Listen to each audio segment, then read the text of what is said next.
గజం భూమి కేవలం 5,500 రూపాయలతో 135 గజాల భూమి కేవలం 7 లక్షలు మాత్రమే. నమస్తే, వెల్కమ్ టు సుమన్ టీవీ. ఆంధ్రప్రదేశ్లో అధికార వైఎస్ఆర్సీపీకి వరుసగా షాక్లు తగులుతున్నాయి. మొన్న జ్యోతుల చంటిబాబు, తాజాగా ఎమ్మెల్సీ వంశీకృష్ణ పార్టీని వీడారు. అయితే ఇప్పటికే ముఖ్యమంత్రి జగన్ ఆ పార్టీ ఎమ్మెల్యేలని పిలిచి మాట్లాడుతున్న సందర్భం, వాళ్ళ నియోజకవర్గాలను కూడా మారుస్తున్న సందర్భం.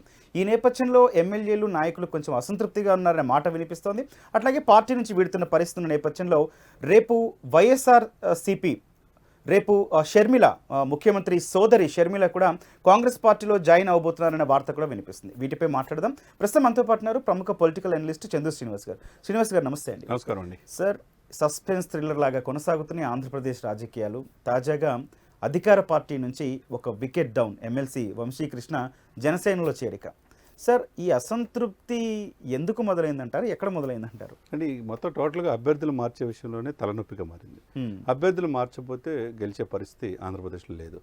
దాదాపు ఇది మొదట పెడితే 11 మందిని మార్చారు. తర్వాత అట్లా ఇట్లా చేసి 50 నుంచి 70 వరకు అభ్యర్థులు మారిస్తే తప్పితే వాళ్ళ మీద వ్యతిరేకత ఉంటుంది. ఒకటే సార్, ప్రభుత్వ వ్యతిరేకత లేకపోతే అభ్యర్థులు మార్చరు. మంత్రులనే ఫస్ట్ లిస్ట్లో మేరుగు నాగార్జున గారు ఎక్కడో వేమూరు నుంచి తీసుకెళ్లి సంతనూతలు పడేశారంటే అర్థం చేసుకోండి. అదేవిధంగా విడుదల రజని చిలకలూరుపేట నుంచి గుంటూరు వేస్ట్ చేశారంటే అట్లా ఆదిమూలపు సురేష్. ఈ విధంగా మంత్రులనే మారుస్తున్నారంటే మీరు అన్ని బటన్ నొక్కి పథకాలు వేసినప్పుడు, ప్రభుత్వం పట్ల చిత్తశుద్ధి ప్రజల్లో ఉన్నప్పుడు, అన్ని హామీలు నిర్వర్తించినప్పుడు ఎందుకు మంత్రులు మార్చాల్సిన అవసరం? అంటే ప్రజల్లో వ్యతిరేకత ఉందనే కదా. ఆ పాయింట్ ఆఫ్ వ్యూలో ఆ 11 మందిని మార్చారు. మార్చిన వాళ్ళు ఇక్కడ గెలవలేని అక్కడ పోయి గెలుస్తారనేది ఒకటి జనంలో ఉన్నది. అదేవిధంగా ఇప్పుడు మీరు అన్నట్టుగా ఎప్పుడూ లేని విధంగా, ఎందుకంటే జగన్మోహన్ రెడ్డి గారిని అపాయింట్మెంట్ రావాలంటే ఎమ్మెల్యేలకి, మంత్రులకైనా కష్టమే. సకల శాఖ మంత్రి సజ్జల గారే మాట్లాడతారు అందరూ మంత్రుల తరపున. ఇటువంటి సమయంలో కొద్దిమంది మాత్రమే మంత్రులు మీడియాతో మాట్లాడతారు. అంతా డిసైడ్ చేసేది సజ్జల, విజయసాయిరెడ్డి, వైవి సుబ్బారెడ్డి. ఇక్కడ ముగ్గురు 3 ప్రాంతాలు తీసేసుకున్నారు. ఈ పాయింట్ ఆఫ్ వ్యూ ఇప్పుడు ఏంటంటే, ఇప్పుడు ఉత్తర ఆంధ్ర వచ్చేతలకి పంచికల్ల రమేష్ ఆయన మారిపోయాడు. సాక్షాత్ వైసీపీ అధ్యక్షుడే మారిపోయి జనసేనలో చేరాడు. మీరు అన్నట్టు మొన్న జ్యోతుల చంటి కావచ్చు, ఈరోజు ఈయన శ్రీనివాస్ గారు కావచ్చు, వీళ్ళంతా ఎందుకు వెళ్తున్నారు? ఈయన వీర విధేయులు. నెల్లూరులో కూడా చూసుకోండి, వైఎస్ రాజశేఖర వీర విధేయులు వాళ్ళు వెళ్ళిపోయారు. ఆనం ఫ్యామిలీ వెళ్ళిపోయింది. వరుస పెట్టి ఒక్కొక్క జిల్లాల్లో వెళ్ళిపోతున్నారంటే ఎందుకు వెళ్తున్నారు అనేది కూడా ఒకసారి చూసుకోవాలా. అలా రాజధాని కీలకమైన ప్లేస్లో తాడికొండ ఆమె కూడా వెళ్ళిపోవటం, ఆర్కే తర్వాత ఆర్కే గారు వెళ్ళిపోయారు మంగళగిరి. తర్వాత పత్తిపాడు నుంచి సుచరిత హోమ్ మినిస్టర్గా చేసింది, ఆమెను తీసుకొచ్చి తాడికొండ పెట్టారు. ఇవన్నీ ఒకచోట పెట్టినంత మాత్రాన వీళ్ళు అక్కడ కేడరు అప్పటి నుంచి కూడా కొన్ని సంవత్సరాల నుంచి పార్టీ నమ్ముకున్న వాళ్ళు ఆ పార్టీ సీట్ రాకపోతే వాళ్ళు సపోర్ట్ చేస్తారనేది ఒక ఆలోచన. ఏదైనా కానివ్వండి, ఇది పెద్ద తలనొప్పిగా మారింది. అది ఇంతకుముందు ఐపాక్ సర్వే రిపోర్ట్స్ కావచ్చు, వీళ్ళు గెలవరని నివేదిక కావచ్చు, ఏదైనా కానీ ఆయన కూడా టీడీపీ జనసేన కలుస్తుందంటే చాలా కీలకమే కదా. వాళ్ళిద్దరి కలయిక పోటాపోటీగా ఉంటుంది. ఈ పోటాపోటీ ఎలక్షన్లో జగన్ గారు కూడా మీరు ఈ మార్చారు కదా, ఇది గ్రాఫ్ తగ్గిపోయింది, భయపడుతున్నాడు, అసలు సీట్లు వచ్చే పరిస్థితి లేదని చెప్పి టీడీపీ వాళ్ళు అనుకుంటున్నారు. కానీ చాలా వ్యూహాత్మకంగా వెళ్తున్నాడు. జగన్మోహన్ రెడ్డిని అంత అమాయకుడేం కాదు రాజకీయాల్లో. ఆయన ఎక్కడ ఏం చేయాలని తెలుసు కాబట్టి ఎవరేమనుకున్నా అతను స్ట్రాటజీ ప్రకారం తను వెళ్తున్నాడు.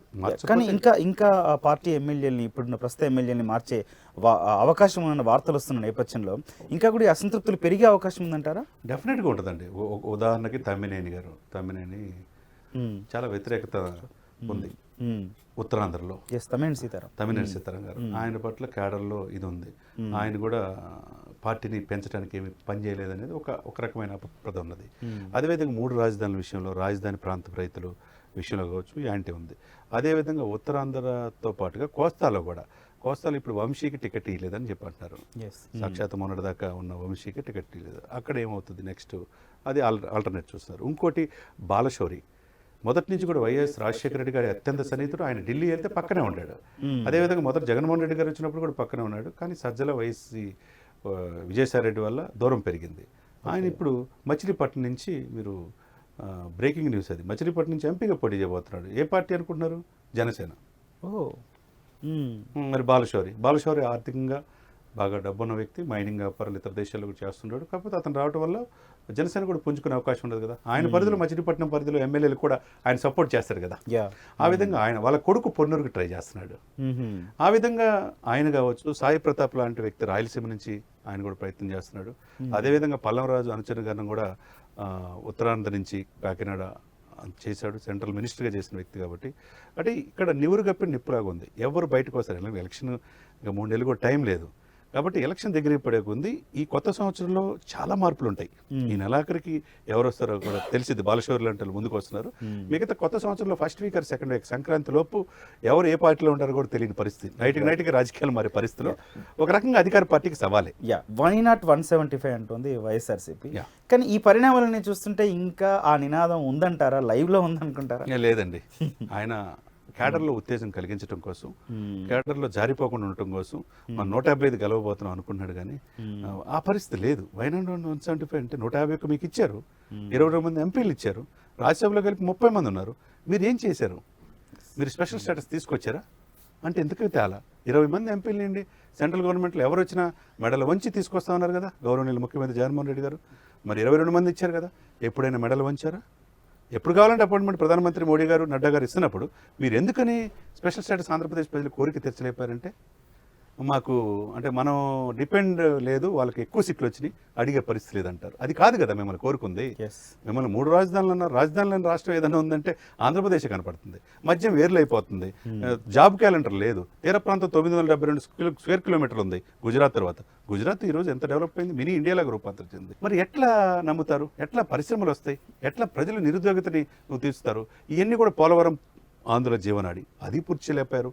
ఆయన పూర్తి చేయలేకపోయారు. మేము 2022 పూర్తి చేస్తున్నారు. 2023, 24 ఎలక్షన్ వస్తుంది. ఎప్పుడు పూర్తి చేస్తారు? ఇవన్నీ సగటు మానవుడు ప్రశ్నలు. అది కాకుండా 2.5 లక్షల కోట్ల అప్పులో ఉన్న ఆంధ్రప్రదేశ్ని ఈయన వచ్చిన తర్వాత ఇంకో 8 లక్షల కోట్ల అప్పు ఎక్కువైపోయింది. అంటే ఇప్పుడు 10.5 లక్షల కోట్ల అప్పు ఆంధ్రప్రదేశ్లో ప్రతి హెడ్ మీద 1.5 నుంచి 2 లక్షలు ఉంది. వాళ్ళు ప్రయత్నం చేస్తారు. ఇవన్నీ ఒక ఎత్తు అయితే సార్, ఇవన్నీ ప్రభుత్వానికి వ్యతిరేకంగా మారుతున్న పరిస్థితులు, ఎందుకంటే వాళ్ళ నాయకులే చేజారిపోతున్న సందర్భం. అవునండి. ముఖ్యమంత్రి సోదరి వైఎస్ షర్మిల కూడా, ఆవిడ కూడా కాంగ్రెస్ పార్టీలో జాయిన్ అవబోతున్నారు. అంటే పార్టీలో జాయిన్ అవబోతున్నారు అనే దానికన్నా కూడా ఇక్కడ అధికార పార్టీకి వ్యతిరేకంగా పనిచేయబోతున్న వార్త బాగా సర్కిల్ అవుతుంది. నిజంగా జాయిన్ అవుతారా? ఒకవేళ అయితే ఎవరికి మైనస్ అవుద్ది అంటారు? ఓకే, ఒకవేళ జాయిన్ అయితే అవడానికి ప్రయత్నం జరుగుతున్నట్టు స్పష్టంగా కనపడుతుంది. జగనన్న వదిలిన బాణం అని చెప్పి ఆమె పాదయాత్ర చేయటం వల్ల జగన్ సీఎం అయ్యాడు. అవును, జగన్ గారు జైల్లో ఉన్నప్పుడు ఎంతో పార్టీని బతికించడానికి ఆమె కానీ భారతి గారు ప్రయత్నం చేశారు. ఆ తదనంతర పరిణామాల మధ్య ఆమె తెలంగాణగా పరిమితం అయిపోయి 3000 కిలోమీటర్ల పాదయాత్ర చేసింది. ఇక్కడ పోటీ చేస్తాను, ఇక్కడ కోడలుంది, కానీ ఇక్కడ అసలు పోటీ చేయకుండానే పక్కెళ్ళిపోయారు కాంగ్రెస్ పెద్దలు కలిసిన తర్వాత. ఆమె అవసరం లేదని ఇక్కడ అర్థమైపోయింది. ఆమె అవసరం ఇప్పుడు ఆంధ్రప్రదేశ్ ఉన్నది.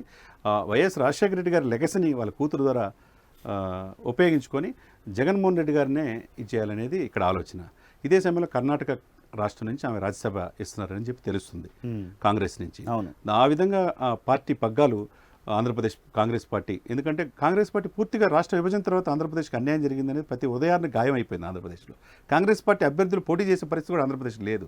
ఇప్పుడు తట్టి లేపాలంటే చాలా టైం పడుతుంది. ఇప్పుడు ఉన్నదేంది, ఇప్పుడు ఈమెని గిడుగు రుద్రరాజు గారు ఆయన ప్రయత్నం ఆయన చేస్తున్నాడు. తర్వాత రఘువీరారెడ్డి గారు ఆయన ఏదో వచ్చినట్టుగా ఉంటున్నాడు. ఇంకెవరు ఫేస్ వాల్యూ ఉండాలి, ఆ లెగసీ ఉండాలి. ఎందుకంటే ఇప్పుడున్న వైఎస్ రాజశేఖర రెడ్డి పార్టీలో ఉన్న వాళ్ళందరూ కూడా కాంగ్రెస్ నుంచి వచ్చిన వాళ్ళే. వాళ్ళని ఇప్పుడు తీసుకోవాలంటే చాలా కష్టం. ఎవరో ఆర్కే రావు అంటే ఒకళ్ళిద్దరు ఆమె మారొచ్చు, కానీ వచ్చిన దానివల్ల ఒక ప్రయత్నం కాంగ్రెస్కి మళ్ళా బాగా పతాలానికి పోయిన కాంగ్రెస్ని కొద్దిగా లేపే అవకాశం ఉంది. అయితే ఒక రకంగా ఈ పరిణామం జగన్మోహన్ రెడ్డి గారికి ప్రశ్నే. ఎందుకంటే సొంత సిస్టరే అపోజిట్ పార్టీకి ఉన్నప్పుడు ఓటు చెల్లుతుంది. ఓటు చెల్లితే ఎవరికి బెనిఫిట్ అవుతుంది? అప్పుడు టీడీపీ జనసేన వర్గానికి బెనిఫిట్ అవ్వచ్చు.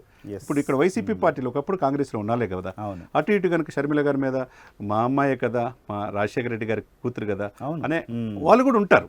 కాంగ్రెస్ పార్టీ అస్తం గుర్తు ఇప్పటికే చెరిగిపోలా. అది చాలామంది గ్రాస్ రూట్ లెవెల్లో కొంతమంది ఏజ్ పర్సన్ కూడా వేస్తారు. అంటే ఆ పార్టీని కాంగ్రెస్ రాష్ట్ర విభజన తర్వాత ఆంధ్రప్రదేశ్కి అన్యాయం జరిగిందనేది ప్రజల మనసులో ఉన్నది. Right sir. అది ఆ విధంగా ఈవెన్ తీసుకొచ్చి చేస్తే కనుక కాంగ్రెస్ మంచి ప్రయత్నం అవుతుంది. ఒక రకంగా జగన్ గారికి ఇది ఇబ్బందికర పరిణామం. Right sir, thank you sir. Thank you.